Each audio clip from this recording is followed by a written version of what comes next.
Hello, everyone. Welcome to What's Trans or Gay in PA for July 13th, 2021.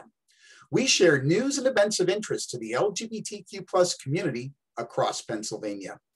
Today's show is brought to you by the YouTube program with more than 50,000 viewers, Powered by Rainbows with Matt Haslam, provider of LGBTQ+ education for virtual classrooms in Pennsylvania and around the world. By Aura Jewelry by Mary Moore, maker of fine quality, reasonably priced necklaces and other items. Check out her Etsy page for details. Today's show is also brought to you by One Hope Wines. Blending traditional winemaking methods with modern techniques, each exquisite bottle becomes a catalyst for change. So when we think of transgender political leaders in Pennsylvania, not very many names come to mind. Dr. Rachel Levine served as Physician General of Pennsylvania before becoming the Pennsylvania Secretary of Health. This year, she was appointed by the Biden administration and confirmed by the US Senate to serve as the Assistant Secretary of Health. In Erie County, Tyler Titus made headlines in 2017 when he was elected to the Erie City School Board. He had already served the LGBTQ+ community in Erie County in a variety of ways, but he made the news with his election. And just 4 years later, he made the news again, but this time with his Democrat primary election bid to become the first transgender person in the United States to hold a county executive position. He faces Republican challenger Brenton Davis in November's election. We can now add another name to the list. On Sunday, July 11th, at Gay Day in Diamond Park in Meadville, during a fierce rainstorm, Rianna Czech announced her candidacy in the Pennsylvania 50th Senate District. Her challenger, Michelle Brooks, is a formidable incumbent in a solidly Republican part of Northwest Pennsylvania. Undeterred, Rianna, a transgender woman originally from Corey, served for 8 years in the Pennsylvania National Guard. We sat down with her today to discuss her ideas in the event that she wins the election. You may join us for her interview with us on Sunday, July 18th at 1 p.m. on our YouTube channel. The show is called Pep Talks Uncut.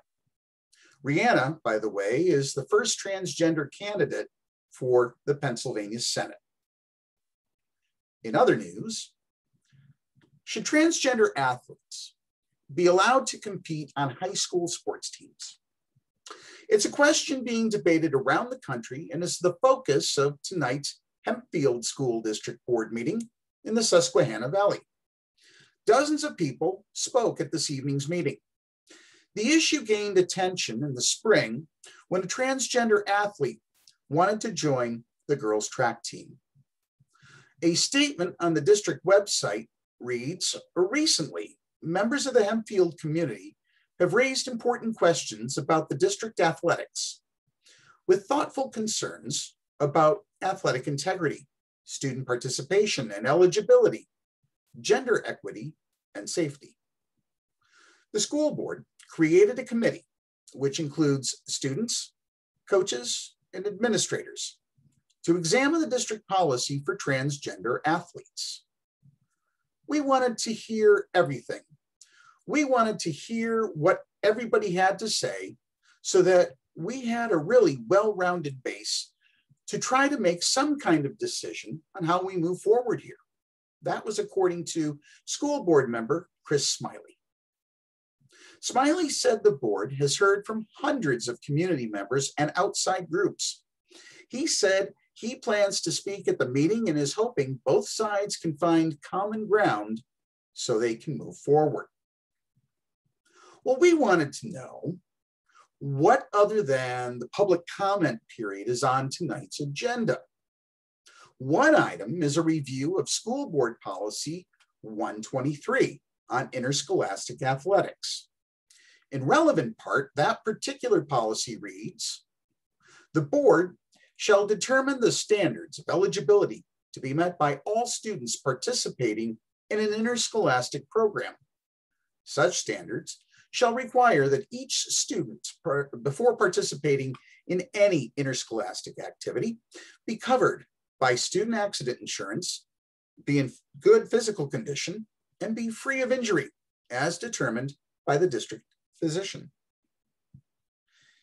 Nowhere in there does it mention anything about a student's gender identity, nor does it mention anything about transgender athletes at all.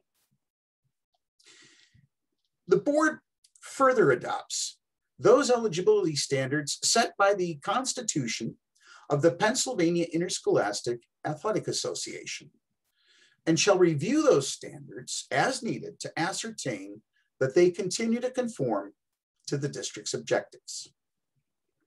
Well, we then decided to check the student athlete parent guardian handbook for details about the school district's core beliefs for high school interscholastic athletics.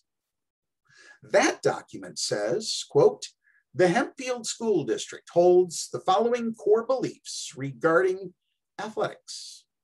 1, student athletes deserve access to diverse, equitable opportunities to earn team membership, where they have the chance to develop high levels of proficiency in their sport, as well as skills that will benefit them throughout their lives." Finally, we decided to examine the school board policy that is focused on Title IX of the Civil Rights Act.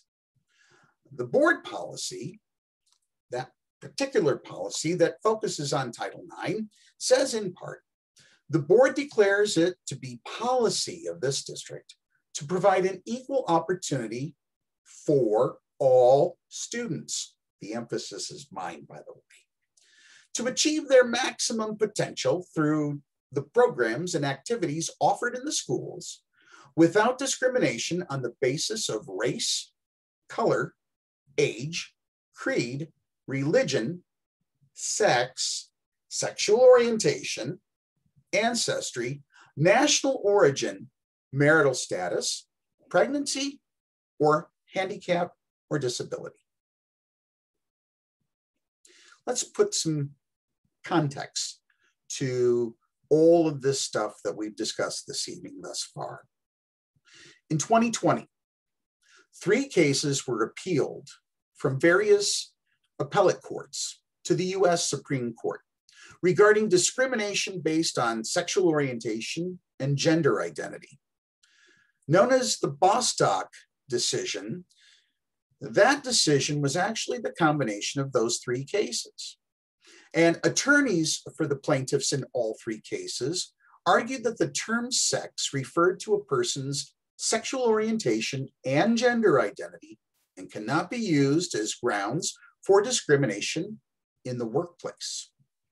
According to the American Bar Association, in RG and GR, Amy Stevens, a Michigan funeral director, was fired after informing the funeral home owner of a gender identity disorder and plans to have gender confirmation surgery and to live and work full-time as a woman.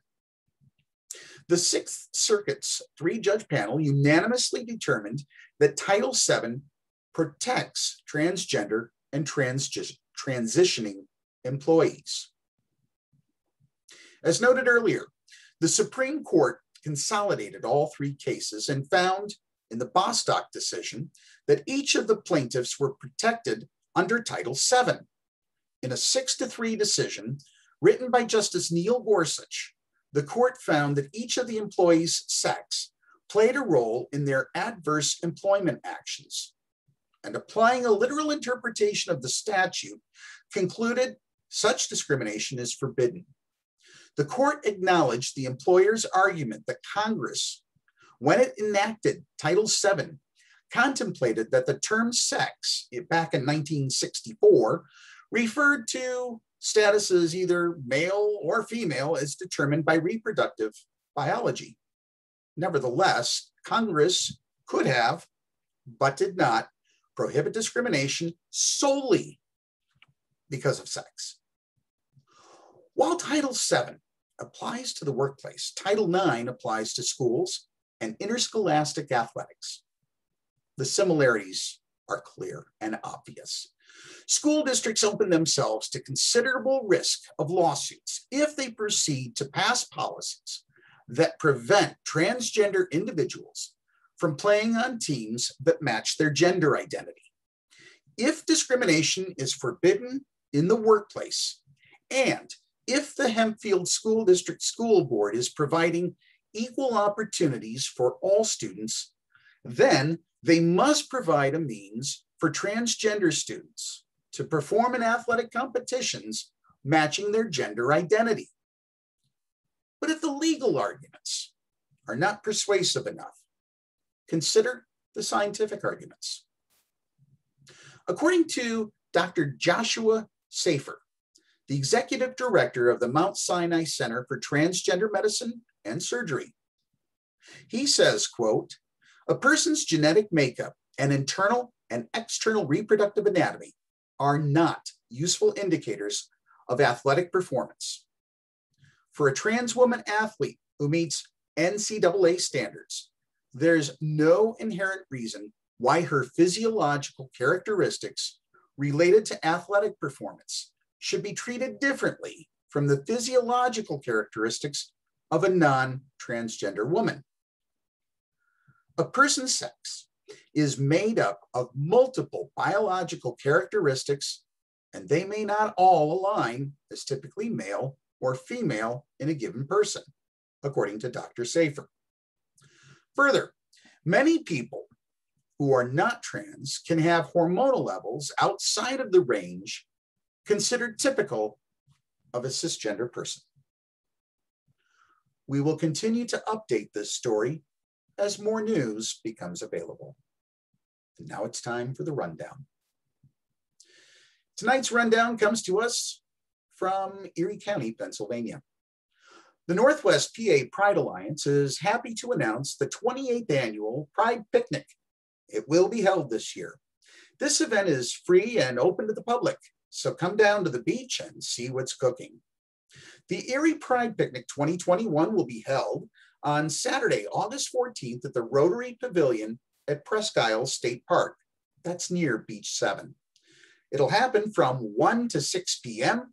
and food will be served from 2 to 4 p.m. Be sure to bring a covered dish. Note that state law does not permit alcohol in the state park, and respectfully, they ask you that you abide by rules from the good folks at Presque Isle State Park so that everyone can enjoy their time. Also from the Northwest PA Pride Alliance, end your Pride Picnic weekend with unlimited rides and slides at a discounted price of $31. That's quite a discount. To join us on Sunday, August 15th at Waldameer Park and Waterworld for some family fun at one of Erie's favorite summertime spots. You just need to do the following. 1, use the handy ticket link in the Northwest PA Pride Alliance's website to get your discounted day passes to the main park and newly expanded water park. 2, stop by the Reserve Pavilion. This year, that is at Coaster 2, to pick up your passes. Now, the tickets must be claimed by 4 p.m. on the day of the event. And 3, enjoy your day at the park with friends, family, loved ones, whomever. Just go out and have fun. It's summertime. Relax a little bit. The main park will be open from 12 noon till 10 p.m. And that day, Waterworld is open from 11 a.m. to 7 p.m. So be sure to bring your swimsuits and towels and get ready to get wet. The Pride Alliance reserved Coaster 2 Pavilion this year. So if you're needing to take a break from all the fun to relax in the shade and eat or use the grills to cook up something tasty, do so. Sounds like fun for all. If you have news or events that you would like us to mention on our show, send story ideas to info@paequality.com. For events, please allow up to 1 week prior to the event for us to include it on the program. Thanks for watching today. If you liked our show, give us a thumbs up and be sure to subscribe to our channel. Tune in tomorrow when we'll have another edition of What's Trans or Gay in PA. What's Trans or Gay in PA is a production of the Pennsylvania Equality Project, all rights reserved.